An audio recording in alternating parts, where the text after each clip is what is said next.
વેરાવળમાં આવેલ દર્શન સ્કૂલ મામલે છેલ્લા 4 વર્ષથી માહિતીના આધારે એક યુવાન લડત ચલાવી રહ્યો છે, જેના આધારે માહિતી માંગનાર રામજીભાઈનો આક્ષેપ છે કે વેરાવળથી ગાંધીનગર સુધી અનેક ધક્કા ખાધા, પરંતુ બોગસ ચીફ ઓફિસરના સહી સિક્કા થયાનો ફલ થયા બાદ પણ શિક્ષણ બોર્ડ અને અધિકારીઓ દ્વારા માન્યતા રદ કરાતી નથી અને પોતાને ન્યાય અપાતો નથી। રામજીભાઈના મતે આ શાળા ગીચ રહેણાંક વિસ્તારમાં ગેરકાયદે બાંધકામ સાથે ચાલી રહી છે। તંત્ર જાણે છે કે પગલાં લેવામાં નિષ્ફળ જવાનું કારણ સમજાતું નથી। આ જે શાળા છે ને એકદમ રહેણાંક અને ગીચ વિસ્તારમાં છે। એનાથી વધારે કહીએ તો એની જે સક્ષમ ઓથોરિટી દ્વારા જમીનને હેતુફેર કરવી જોઈએ, શિક્ષણને હેતુ કરવી જોઈએ, છતાં પણ એ અત્યારે રહેણાંકના હેતુ પર ચાલે છે ને। તો આની માન્યતા માટે એની ચીફ ઓફિસરના બનાવટી સહી સિક્કા બનાવ્યા છે।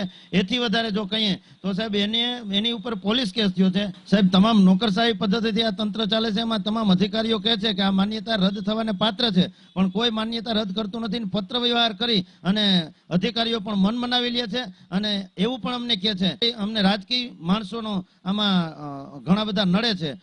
મારી સરકાર પાસે એવી જ માગણી છે કે જો આ ભારત દેશની અંદર કાયદો હોય તો આવો કાયદેસર બહાર પડ્યું છે આનું કૌભાંડ, તો આ કૌભાંડી સ્કૂલને કાયદેસર માન્યતા રદ કરવી જોઈએ।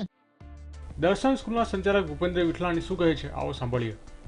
કાયદો સર્વોપરી છે, નિયમાનુસાર નગરપાલિકામાંથી મંજૂરી મેળવેલી છે, કોઈ બોગસ સહી સિક્કા કરવામાં આવેલા નથી અને જે કંઈ તપાસ થાય તો એમાં અમે પૂરો સહકાર આપવાના છીએ અને જે કંઈ સત્ય બહાર આવશે અમને શિરોમાન્ય છે, પણ અમે વિશ્વાસ સાથે કહીએ છીએ કે અમારી શાળા એમાં નિર્વિવાદ બહાર આવી અને રહેશે જ અને અમારી માન્યતા રદ કરવાનો કોઈ સવાલ આવતો નથી। આ બાબતે જિલ્લા શિક્ષણ અધિકારી કેપી પટેલ શું જણાવી રહ્યા છે, આવો સાંભળીએ।